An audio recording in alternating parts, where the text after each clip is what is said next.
ចាជំរាបសួរពុកម៉ែបងប្អូនទាំងអស់គ្នាចាមកជួបជាមួយនឹងយើងខ្ញុំទ្របកសិករខ្មែរចាថ្ងៃនេះខ្ញុំនឹងមកលើកឡើងអំពីផលល្អ4យ៉ាងដែលបានមកពីការកាត់ក្តៀងនិងតែងផ្លែបានត្រឹមត្រូវចាអញ្ចឹងយើងទៅមើលវីដេអូលម្អិតទាំងអស់គ្នាតែបងធ្វើអីគេហ្នឹងបាទពងកាត់ក្តៀងហើយនឹងតែងផ្លែវគ្គក្រោយនេះវគ្គនេះប៉ុន្មានថ្ងៃបង45ថ្ងៃ45ថ្ងៃបងខ្ញុំលើគេថាបើសិនជាយើងមិនតែងវាគង់តែជ្រុះខ្លួនវាតើបងអី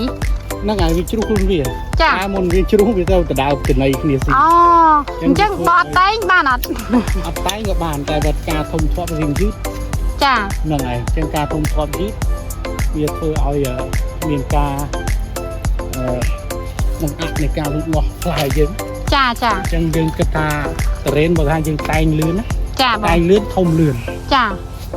តែងលឿនធំលឿនហើយអាយុនៃការប្រមូលផលយើងក៏ខ្លីដែរចាឧទាហរណ៍ថាចាប់ពីកន្ទុយជិះទៅវា120ថ្ងៃតែបើយើងតែងលឿនផ្លែធំលឿនតែ110ឬ115ថ្ងៃហ្នឹងតរ៉េននេះចាអូផលល្អហ្នឹងហើយទី1យើងបាននឹងសុខភាពដើមអញ្ចឹងណាចាដើមអត់ទៅសូមទៅអន់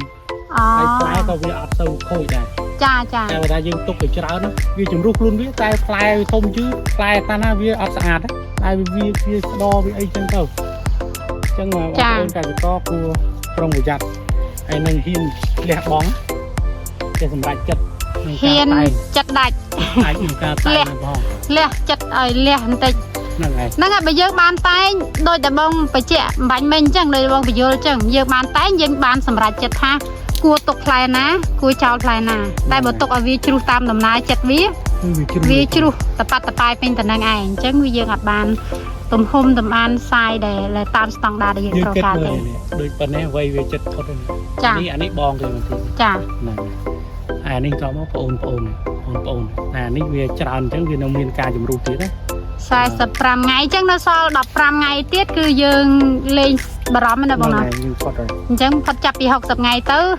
បានយើងហើយបានយើងចា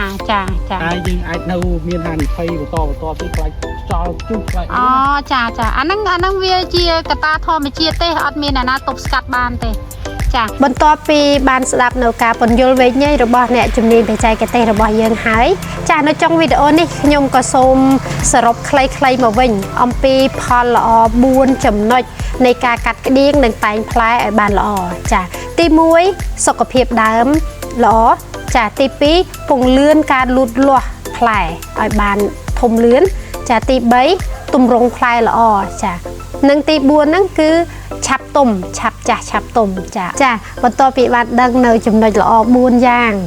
ដែលបានមកពីការកាត់ក្តៀងនិងតែងផ្លែនេះហើយយ៉ាងម៉េចដែរតោះ